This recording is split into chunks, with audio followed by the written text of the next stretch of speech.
be amongst such learned, knowledgeable champions who are working for something as inevitably important as health. Now, our group was Group D. First of all, Group D needs some support, some good vibes. Oh, there. Thank you, thank you. I think a lot of points that we discussed are covered in the conversation that other esteemed panelists have shared. However, if I were to broadly distill what we discussed, we definitely need high-level engagement, which is not just restricted to MPs, celebrities, influencers, and community champions, but anybody who's in a position to influence opinion, policy, strategy, and behavior. And that perhaps includes all of us. Another important point that was raised was work on demand sides. And that includes accessibility of accurate data, and which needs to be updated regularly, and it is made accessible to the decision makers. Now, tracking mandatory reporting is very important. We found out that Indonesia has a weekly reporting plan of TB cases. Now, something on those lines has to be followed, emulated, and be inspired from.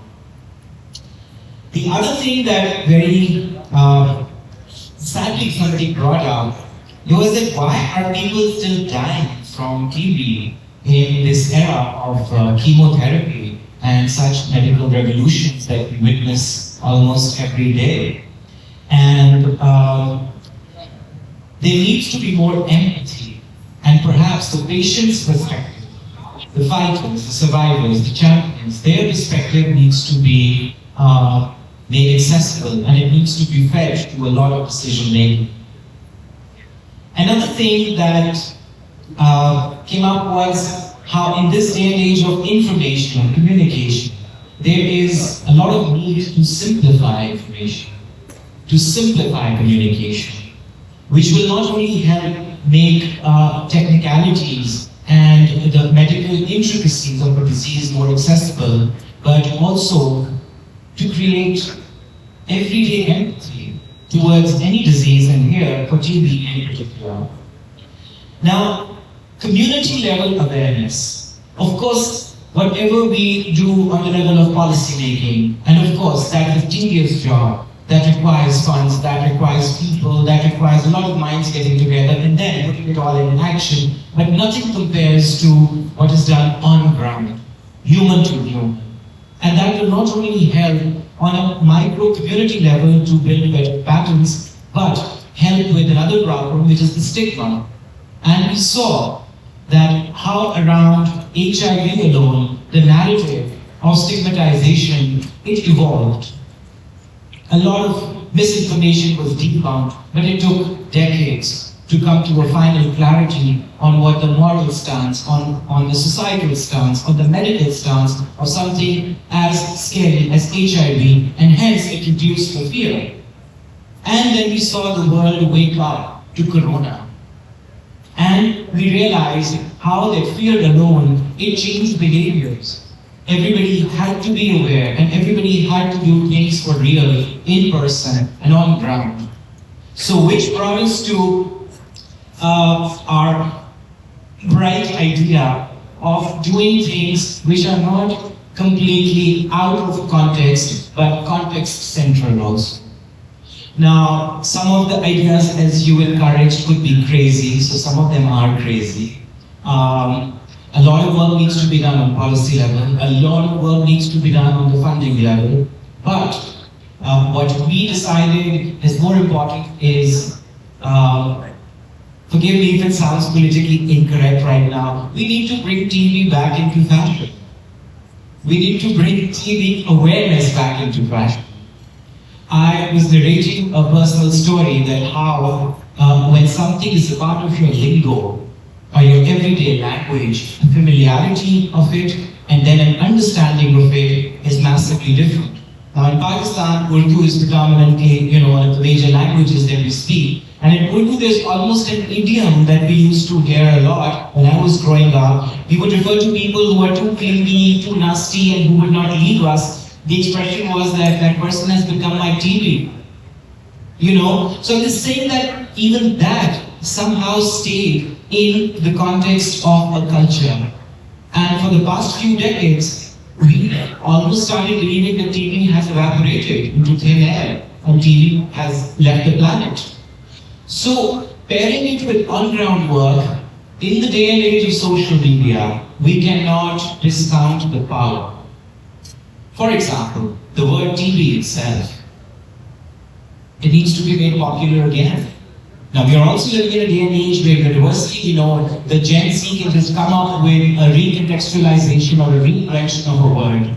For example, the word Delulu, I don't even know what it meant until just, a few weeks ago.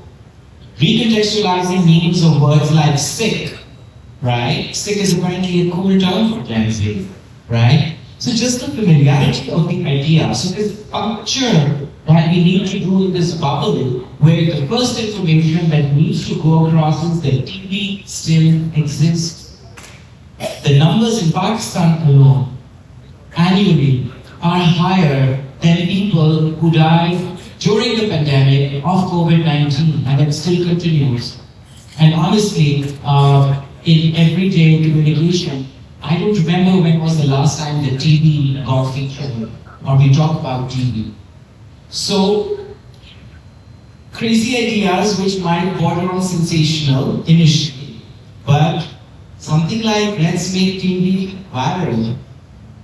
It's bacterial, I know, on medical grounds. But just the idea of TB going viral, And virality, again, we know that social changes have been brought. TikTokers have influenced education. We have seen how just the universe of Twitter has managed to create revolutions in politics and in policies. So here, what we're suggesting is an intelligent use which can definitely be global in its nature initially, but then centering in on regional, on-ground, real communication, which of course, problems in India and Indonesia and Pakistan and Bangladesh, they would vary. We will come across language barriers. But again, we now know that Korea is the capital of world culture. Who could have dreamt that the world culture will be based on something which is so region-specific? But all it takes is enough reiteration, enough power behind it. So if we were to bring it back into fashion, of course, films can come into play. I'll again share a personal story. Sorry if I'm taking too much time. About 15 years ago, I did a tele-movie on breast cancer awareness. And that's when I found out that even men can have breast cancer. And I wasn't aware of it. The doctor had to spell it out as clearly as you do have breasts, it's just that you have a different form to them. And when we made that film, apparently it was the first time that we had the word breast being used on national television. There was a context of cultural association with the idea of talking about breasts. This was in a completely medical context. And now we see the city plastered with women advocating breast cancer awareness. And people have become more comfortable with something which is as rampant as breast cancer. If I'm not wrong, we are definitely in one of the top 5 rankings of the highest occurrence of breast cancer in the world too. So that change I saw. I saw the opinion change around it. Around female hygiene, for example, I've seen the change brought out through media. How it was also considered something which had to be kept under wraps and cannot be talked about. But then through media, by softening it, by making it normal, it took television commercials, it took teleplays, it took films to talk about it. There are many examples of inspiring stories from just across our border, and India has done a lot of great work. So a lot of work can be put into it. We do feel that the modern tools, and not outdated tools, of information need to be employed to change the overall perception, which is based on empathy, which is based on real stories. And primarily what we're trying to say is that basic awareness is where we need to work, that TB is a story which continues. It is not a story that has ended, and there is a lot that we need to write and rewrite.